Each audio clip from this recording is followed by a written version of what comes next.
Now, as we'll look at in later examples, if you have a net torque that's unbalanced, it's going to cause an angular acceleration. And for angular acceleration, we call that alpha.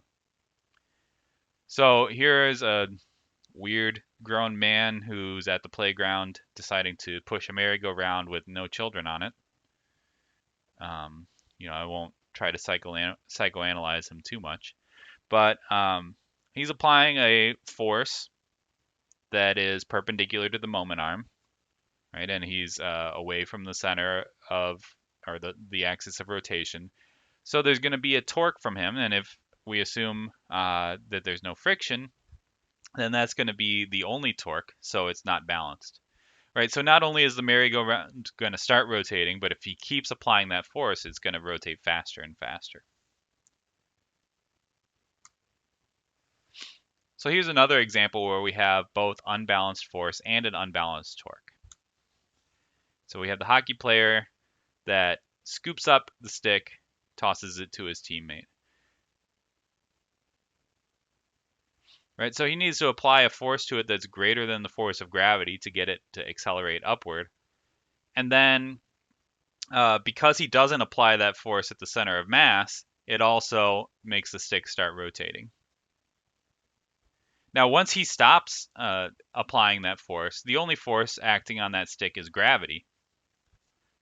Right, so that's going to be an unbalanced force, so it's going to start accelerating downward, which we see. Right, the stick after he throws it up, and then it's in free fall, and it's also going to be in rotational equilibrium at that point. Right, because gravity acts at the center of mass, and the stick is rotating around its center of mass. So the rotation stays constant as it flies through the air.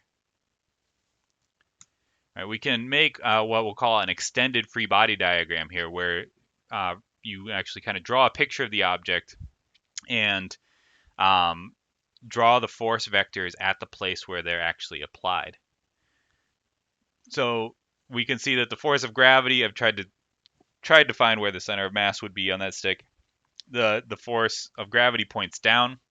Because we know that he's able to lift and launch the stick upward, we can say that the force of the stick is bigger than the force of gravity.